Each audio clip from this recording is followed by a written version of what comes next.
Dans les grands temples de Jérusalem, comme dans les sociétés secrètes initiatiques ou dans certaines traditions ésotériques, on va dire spirituelles, la prostitution sacrée est une réalité sur fond de rituel. Mais qu'est-ce que nous en savons concrètement de cette prostitution sacrée? Nous continuons donc ce face-à-face sous le grand thème ou sujet spiritualité et pratique sexuelle au-delà de la chair. Nous sommes ici à la 4e partie, sauf si je me trompe, et cette 4e partie a pour thème ou sous-thème la prostitution sacrée avec ce que nous avons consigné et que nous remercions d'ailleurs d'être là tous les dimanches, le docteur Bosco Ben Youssef, guide spirituel du Nouvel Ordre Animiste. Bonjour. Bonjour. Et l'instructeur Francis Nganga, guide spirituel de l'Ordre Gnostique Universel. Question. À qui voudra prendre la parole pour la réponse? C'est quoi la prostitution sacrée? Je pense que Nganga avait commencé la fois dernière. J'ai taclé ici, j'ai commencé. Vous avez l'honneur de commencer. Ah, ok. Bon, c'est qu'il faut parler de la femme. Lorsqu'on parle de prostitution sacrée, la prostitution sacrée était un acte, on l'appelle déjà sacré. C'est à défaut d'un terme beaucoup plus approprié qu'ils vont parler de la prostitution sacrée. La prostitution sacrée, c'était donc des femmes, pas n'importe qui, des femmes qui vivaient dans le temple, qui avaient atteint une certaine maîtrise dans le travail avec les énergies sexuelles, qui pouvaient prêter leur corps à des initiés qui n'avaient pas d'épouse, parce qu'à cette époque, ce n'était pas facile. Aujourd'hui, on ne peut plus parler de prostitution sacrée, je ne l'encourage pas, parce que chaque femme a en elle un feu qu'il ne faut pas utiliser très mal pour ne pas court-circuiter l'avancement de la montée de cette énergie qui sommeille à la base de la colonne vertébrale. Donc ces femmes rentraient dans la pratique de la sexualité avec des initiés pour, pendant parfois des jours, des semaines et des mois, se livrer donc à cette pratique-là de la connexion du lingam yoni. Et dans cette connexion, ils avaient la possibilité d'éveiller le feu sacré, le feu de la Pentecôte, le feu qui est à la base de notre colonne vertébrale et qui nous permet de nous déifier, de pratiquer en fait ce que nous pouvons appeler la transsubstantiation, c'est-à-dire l'humain qu'il se divinise et le divin s'humanise dans l'homme à travers ce processus. Donc la femme devait permettre à l'initié de pouvoir rester dans le temple et pratiquer la sexualité en vue de pouvoir le faire avancer. Bien. Qu'est-ce qu'il faut savoir de la prostitution sacrée? Ne l'oubliez pas que la science magique animiste est la science absolue de l'équilibre. Les animistes disent ceci: tout ce que vous voyez ici-bas sur la terre ne peuvent pas mouver, c'est-à-dire se mettre en mouvement, sans pourtant qu'il y ait la loi de l'équilibre. Autrement dit, là où il y a l'homme, mais il faut qu'il y ait la femme. Pourquoi? Parce que les deux grandes sciences de l'univers, ce sont les mathématiques éternelles, retenez cela, et les forces équilibrées. Donc, pour parler de tels sujets, il faut d'abord faire référence à cela. La prostitution sacrée n'est pas telle que le frère nous a présenté ici. Ce n'est pas possible qu'un homme sacré qu'il est puisse vraiment s'accoupler avec une femme prostituée. Ce n'est pas possible. Or, il s'avère que, en termes des sciences éternelles, en termes des mathématiques éternelles, en termes des équations des idées, les formes représentatives définissent les intentions des gens. C'est comme les chrétiens. Est-ce que vous savez qu'on n'a pas baptisé Jésus dans l'eau? Mais quand les gens entendent l'eau, ils prennent le mot eau à la lettre. Mais quand les gens entendaient prostitution sacrée, ils prenaient la prostitution sacrée à la lettre. Or, de façon représentative, de façon apocalyptique, la prostitution a été imagée. Mais ça ne veut pas dire ce que les gens interprètent aujourd'hui. Il y a eu des femmes... non, écoutez, on ne peut pas quand même dans un temple sacré pratiquer de telles orgies, qu'il y ait les femmes disposées pour faire l'amour. Alors pour avoir quoi à la suite? Ce n'est pas ça. Or, nous sommes ici pour comprendre exactement qu'est-ce que ça voulait dire la prostitution sacrée. C'est ce que je vais développer.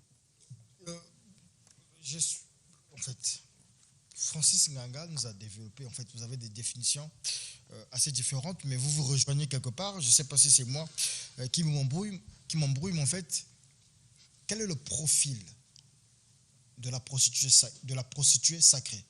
Francis Nganga, tout à l'heure, vous avez dit que la prostitution sacrée n'est plus d'actualité aujourd'hui. Vous ne la recommandez pas. Le profil de la prostituée, est-ce que lorsqu'on dit prostitution sacrée ou prostituée sacrée, si ça, le terme existe, est-ce que c'est la même chose que la prostituée classique, la prostituée que nous connaissons, celle qui fait le trottoir? Est-ce que c'est deux types de personnes différentes? Bon, merci. Je réponds en même temps au docteur Ben, qui, semble-t-il, n'a pas très bien compris ce que j'ai dit tout à l'heure. Je parle de prostituée sacrée. Le terme existe bel et bien. Et ces femmes, tantôt, pour cacher le rôle qu'elles pouvaient jouer dans le temple, dans les temples initiatiques, alors on les appelait parfois des vestales du temple. C'était pas n'importe quelle femme. J'ai dit, la femme qui va se prostituer, elle fait cela pour de l'argent.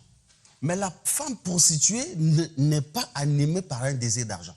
Non. Une dévotion, en fait. Non. Ce sont des êtres qui ont atteint un niveau d'avancement très développé, mais qui n'ont pas d'époux, qui restaient dans le temple. Et dans le temple, prêtaient leur corps physique à des initiés qui pouvaient en fait travailler. Alors, quand je vois le docteur Ben qui nie en bloc le fait que ça veut dire quoi? Mais la pratique tantrique, bon, il va dire encore, non, la pratique tantrique, elle n'est pas, c'est des religions importées. Non, mais il a toujours existé à travers les époques une pratique entre l'époux et l'épouse. Nous l'avons suffisamment démontré ici. Nous l'avons dit que cette pratique-là, elle existe. Et donc, il fallait une femme qui était beaucoup plus disposée, à défaut d'une femme un peu plus avancée. Bon, on trouvait une femme qui était disponible dans le temple. On parle des pratiques avec des femmes vierges. Et ces pratiques permettaient à l'initié de pouvoir avancer, de pouvoir se développer, aller plus loin dans la pratique de la spiritualité. Développer donc même les pouvoirs existentiels supérieurs de l'être qu'ils ont à l'intérieur d'eux. Donc, ça n'a rien à voir avec ce que, je crois que ça c'est une petite erreur, que ce qu'il est en train de dire. Non, je ne parle pas de la prostituée qui est dans la rue. C'est une prostituée qui fait des travaux, qui est très avancée, qui a une connaissance élevée. Il y a dans la haute magie, il y a ce qu'on appelle par le grand œuvre. Qu'est-ce que signifie le grand œuvre? Le grand œuvre est une opération mathématique ésotérique qui permet à l'homme d'avoir de l'équilibre. Les humains ont pensé quoi? De la même manière qu'il y a trois éléments, il y a le corps, l'âme et l'esprit. Pour réussir un travail ésotérique approfondi, il fallait équilibrer les trois éléments. Qu'est-ce qui s'est passé? Dans l'Égypte antique, il fallait se référer au soleil ou à Osiris. Il fallait qu'il y ait une femme à côté et un homme. Créer l'équilibre. Ceci s'expliquait du fait que les humains, en voulant se protéger, en voulant chercher la providence de Dieu, devraient concevoir un puissant talisman terrestre. En quoi faisant? Et pourquoi la femme est-elle appelée sacrée? Mais c'est parce qu'elle représente le mercure. Mais ça, c'est réservé aux grands initiés. Ce n'est pas... C'est pas réservé à Francis Ganga. Non, ce n'est pas dire, non, ces femmes-là prêtaient leur corps physique. Non. Mais puisque le Dieu, c'est le soleil, il faut qu'il y ait le mercure à côté et qu'il y ait le sel qui est l'homme. Le mercure, c'est la femme. Vous comprenez? Voilà pourquoi j'ai dit ici, c'est dit dans les langages symboliques qui ne sont pas à la portée de tout le monde. Ce n'est pas pour rien que le frère Ganga lui-même a dit clairement qu'il ne va pas recommander ça. Mais ça existe aujourd'hui, on pratique ça. Ça se pratique. Donc, du fait que la femme est le pôle négatif, il faut qu'il ait le pôle positif. Et le soleil au-dessus. La femme qui représentait Isis, le soleil qui représentait Osiris et l'homme qui représente que le fruit, qui est le fils. Pour reproduire ce que les gens appellent aujourd'hui le Père, le Fils et le Saint-Esprit. Presque cela. C'est comme si dire oui, bon, mais le Père, le Saint-Esprit, oui, c'est une femme. On peut le dire et j'expliquerai le pourquoi. Le pourquoi. D'accord. Francis Ganga, est-ce que vous avez l'impression que vous parlez de la même chose? Est-ce que vous parlez de la même prostitution sacrée? Non, nous ne parlons pas de la même prostitution sacrée. Non, la prostitution, elle devient sacrée lorsque je parle d'une dame qui est même prêtresse, qui a atteint un niveau de la Vierge et qui est capable de pouvoir travailler pour la transmutation. Bon, lorsque le docteur Ben s'étend en long et en large sur la pratique de l'alchimie, mais nous n'allons pas revenir sur le principe fixe et le principe volatile. On ne permettra pas aux téléspectateurs de nous comprendre. C'est tellement clair. Mais est-ce que le docteur Ben, vous avez déjà réalisé le grand œuvre en vous? Est-ce que vous avez déjà travaillé avec les principes alchimiques du feu, de l'air, de la terre et du feu pour produire un troisième principe et de ce troisième principe pour déboucher sur les deux principes qui sont le principe masculin et le principe féminin? C'est ça le travail que nous devons faire. Maintenant, pour faciliter les gens, nous leur parlons en termes d'alchimie simple, en termes qu'ils peuvent comprendre. Lorsque vous parlez du soufre, du mercure et du sel. Mais on parlait, vous n'avez pas parlé du mercure sec, du soufre arsénical. Et ça, ce n'est pas réservé à n'importe qui. Le soufre arsénical, le mercure sec faisait de telle sorte que l'initié puisse travailler sur ça pour polir et travailler sur la pierre brute et la rendre totalement parfaite. Alors, donc, Dr Ben, ce n'est même pas bon de pouvoir être excentrique et aller tirer plus loin des principes que les téléspectateurs n'attendent pas. Mais ce qu'ils attendent, c'est quoi? C'est comprendre réellement qu'est-ce que c'est que la prostitution sacrée. Je vous dis que la prostitution sacrée, elle est décrite dans Samuel. Il y avait dans le temps des femmes qui restaient dans le temple. C'est dit bibliquement. Ces femmes-là restaient dans le temple. Mais plus tard, quand la pratique a dégénéré, on a commencé par les appeler des prostituées sacrées. C'est là, nous allons tirer le terme de prostitution sacrée, Dr Ben. Alors, bien. Je reviens sur vous, Francis Ganga. Dans nos précédentes éditions, et même lorsqu'on a parlé de la magie sexuelle,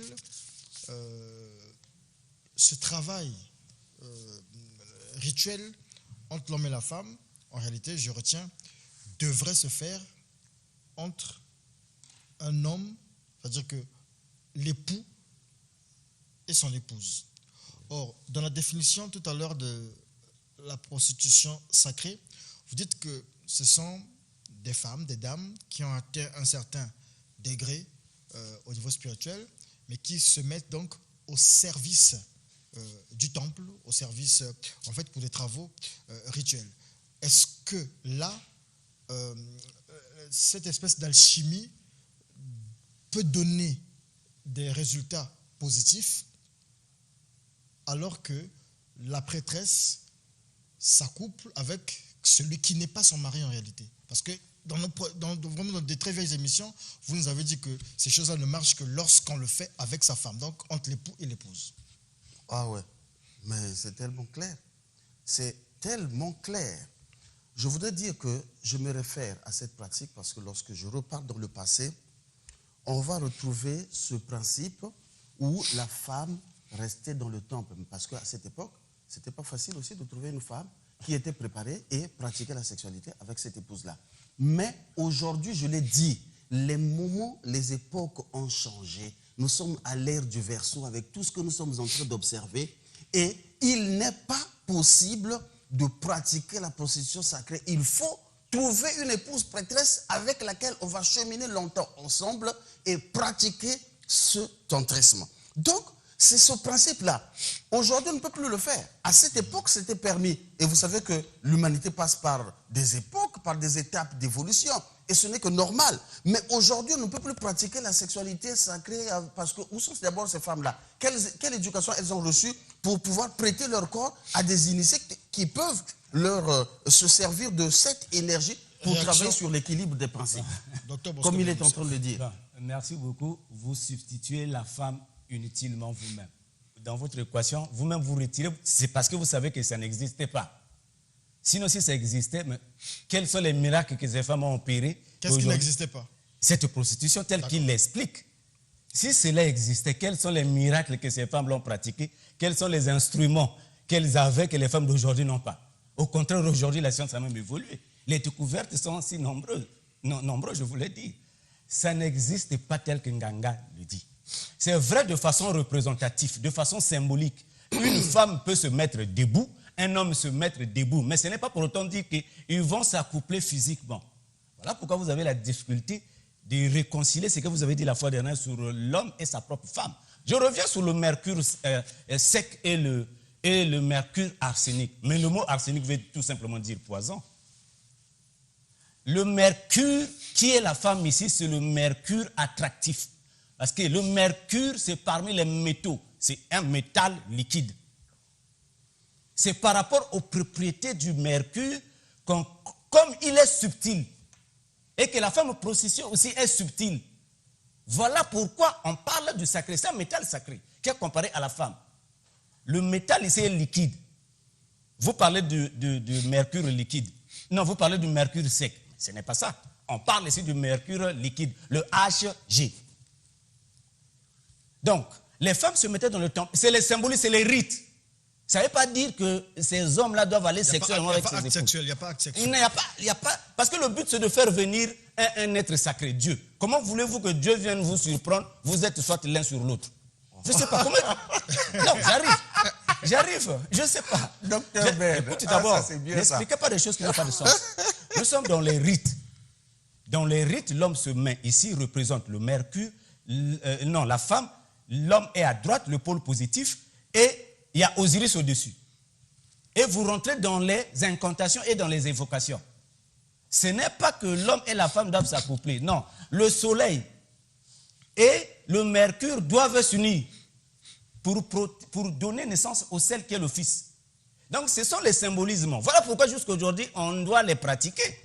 Bon, comment vous dites qu'elle est sacrée? Elle permet aux hommes de s'élever. Donc vous n'allez plus vous élever. Vous avez dit la fois dernière ici, tel qu'a dit le journaliste. D'accord.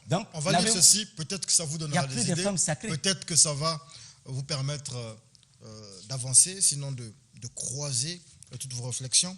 La prostitution sacrée, on nous dit ici que Jean Beortero est un des rares historiens à s'être posé la question des origines de la prostitution dans son ouvrage Mésopotamie. De l'étude des textes de cette civilisation à l'aube de l'histoire, il apparaît que les premières femmes à avoir été consacrées à la prostitution sacrée pour honorer la déesse de la fertilité, Imana à Sumer, devenue Ishar pour les Babyloniens, étaient les femmes stériles, ne pouvant assurer la procréation au sein d'une famille avec un seul homme. Elles trouvent une place dans la société en servant la déesse, devenant l'épouse de tous. Et on peut encore ici dire que chez les Israélites, dans la haute antiquité, chez les Israélites de la haute antiquité, connaissaient aussi la prostitution. Ces Israélites-là connaissaient la prostitution sacrée. Ainsi, le roi Josias, vers 630, ordonna de retirer du sanctuaire de Yahvé tous les objets de culte qui avaient été faits pour Baal, pour Asherah et pour toute l'armée du ciel. Il démolit la demeure des prostituées sacrées, pardonnez-moi, qui étaient dans le temple de Yahvé. Hérodote parle dans son premier livre des prostituées sacrées, quelquefois nommées Aro des temples, d'Ishar, et d'autres divinités des civilisations de Mésopotamie. Le code d'Hammurabi, notamment la loi 181, fait référence à une hiérarchie des prostituées sacrées, sans faire ouvertement référence à une rémunération par les fidèles. Réaction par rapport à ces bouts de texte. Bon. Il faut savoir qu'est-ce que c'est que la prostitution. C'est une perversion d'abord pour commencer. On ne peut pas parler d'une chose et son contraire. S'il y a la prostitution, c'est qu'il y a la perversion. Il y a la déchéance. Mais on dit prostitution est sacrée, mais en fait, voilà. Sacré pourquoi? Parce que ces exercices-là représentaient les divinités. Vous aviez Isis. Vous avez Isis qui est la dame, mais il faut qu'il y ait une dame qui la représente. Vous avez Osiris qui est l'homme, le soleil, il faut qu'il y ait une personne qui la représente. Ces femmes-là ne venaient pas pour s'accoupler avec les hommes.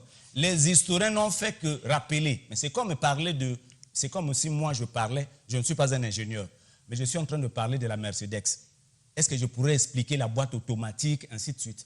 C'est comme quelqu'un qui parle d'un véhicule sans vous expliquer la notice, ainsi de suite, ce qui existe. C'est réservé aux techniciens de comprendre exactement qu'est-ce qui se pratiquait en profondeur. L'historien ne fait qu'une étude des cas. Mais le fond, ce n'est pas que ces femmes-là venaient s'accoupler avec les hommes. Mais que dirons-nous ce que nous appelons par les eunuques? Francis Ganga, ce bout de texte. Bon, ce bout de texte, là, non, ne nous contredit pas. Hein. Il parle sous le regard,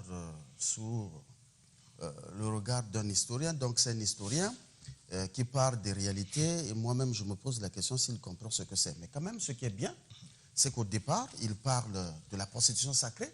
Pour lui, c'est une évidence qu'elle a existé. Ce n'est pas contrairement à ce que le docteur Ben est en train de dire. Mais une chose encore qu'il faut retenir là, que ça a été démoli à un moment donné et ça rejoint ce que je suis en train de dire. Parce qu'à cette époque, ça a bel et bien existé.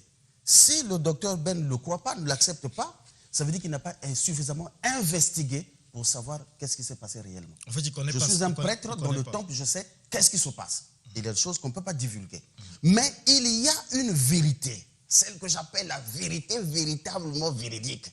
Celle-là, elle ne contredit pas de bout en bout sur toute la question de l'existence, la prostitution sacrée. Non, non, non, non. Elle a été pratiquée en Égypte, elle a été pratiquée dans les mystères d'Osiris, elle a été pratiquée dans les mystères des quatre, de la grand-mère. Ici, en Afrique, l'avoir pratiquée, c'est tout à fait normal. Donc, quand il va dans la représentation, oui, mais là, à quel moment on va parler de la représentativité, de ce principe masculin, principe féminin? Mais c'est lors des rituels, à ce moment-là, tout devient symbolique. Mais tout n'est pas réduit au symbole, s'il nous plaît. D'ailleurs, il faut partir des symboles pour arriver aux représentations physiques, ou partir des représentations physiques pour remonter vers la cause, ou les principes. Ça, c'est des principes réels, importants. Maintenant, si ça pose problème, docteur Ben, je vous rappelle que dans l'histoire de l'alchimie, je vous prêterai un document très important. Lorsqu'on parle de l'enfant d'or de l'alchimie, l'enfant d'or de l'alchimie est le fruit existentiel de l'union alchimique et sacrée de l'homme et de la femme. Il ne s'agit pas d'une représentation. Non, non, non, non. Il y a un principe, il y a une union. Et je vous rappelle ici, docteur Ben, que le principe pour éveiller cette force, c'est introduire le membre viril dans le vagin de la femme et le retirer sans perdre la semence. Retenons nos émotions. Retenons nos émotions. Mon très cher Nganga, je vous admire beaucoup. Retenons nos émotions. Non, il n'y a pas d'émotion ici. Nous parlons aux gens qui nous écoutent. Ça ne sert pas que nous citons le nom des appareils auxquels nous faisons référence. On en a trop parlé aussi. Alors, ça n'a pas de sens. Comme les microbiotes, on en a trop parlé aussi. Alors, non, Maître Nganga, moi je n'ai pas nié ici que la prostitution sacrée a existé. Je dis qu'elle existe même à présent. Comment voulez-vous que moi qui dis que la chose existe maintenant là même, vous qui dites que ça n'existe plus, je puisse vous dire que ça n'a pas existé? Ça, c'est quel raisonnement? C'est moi qui dis que ça existe jusqu'à maintenant. Vous m'accusez que j'ai dit que ça n'existe pas. Non. Ça, ce sont les acrobaties dialectiques. Bon, ça, c'est bien. On n'est pas dans les acrobaties dialectiques. Non, comprenons une chose. Je vous ai posé la question ici, vous ne me répondez pas. Même quand on a lu ici, on a dit que ces femmes étaient stériles.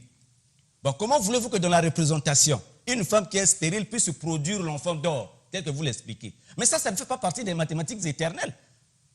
Vous êtes en train de parler du domaine que je maîtrise, l'alchimie. Mais je suis même un professeur de chimie. Tant que je connais très bien l'alchimie, je manipule le langage alchimique avec tant de facilité. Ici, nous ne sommes pas dans les rapports sexuels. On est en train de poser, est-ce que la prostitution sacrée est un acte sexuel, est un rapport sexuel, oui ou non? Moi, je suis en train de démontrer que ce n'est pas un acte sexuel parce que ça continue jusqu'à aujourd'hui. Mais pourquoi les gens vont arrêter un acte sexuel si c'est bénéfique, si c'est pour élever ses énergies? Pourquoi on va arrêter ça? Justement parce qu'on a massacré le peuple et qu'ils arrêtent. Mais on n'a pas tué les chrétiens. Est-ce qu'ils ont arrêté d'adorer Jésus? On les a brûlés, non? Mais comment expliquez-vous ça? Qui a arrêté? Est-ce que c'est un décret divin qui est venu dire arrêter ou qui a dit? Qui a décrété cela, M. Nganga? Sois clair avec les téléspectateurs. Vous dites seulement on a arrêté. Je dois Par qui? sur ça. Qui a décrété? Qui a décrété? Nous sommes à la fin, mais la question que je pense qu'on va continuer sur ce sous-thème position sacrée. En fait, c'est quoi? Quel est l'objectif concrètement de la position sacrée pour vous, voilà. Docteur Ben Youssef, qui dit qu'elle est toujours d'actualité, et pour vous, Francis Nganga, qui dit qu'elle a été d'actualité, elle ne l'est plus, et en fait, vous la trouvez certainement dénigrante. Je ne sais pas, mais ça sera votre mot de fin. Le temps pour moi de poser cette question de téléspectateur, c'est la parenthèse que j'ouvre. Est-ce que les religieuses catholiques pratiquent aussi la prostitution sacrée? C'est-à-dire que les femmes qui sont au couvent et avec les prêtres, est-ce qu'on peut considérer ça comme prostitution sacrée rapidement? Lui, il commence. Oh non, allez-y. Ok. Mais quel est le but de la prostitution sacrée? Mais c'est pour cueillir les fruits du bonheur. 1. 2. Éviter les pièges que le destin nous pose ici-bas sur la terre. Au couvent là-bas, c'est la prostitution sacrée? Mais de façon symbolique, bien sûr. Imaginez, parce qu'il y a des hommes qui ne mettent pas au monde, il y a des eunuques et il y a des femmes. Là, bon, avec les sœurs, c'est la prostitution sacrée. L'exégèse et la contre-exégèse gnostique de la question de la prostitution sacrée, là, nous allons repartir dans les couvents.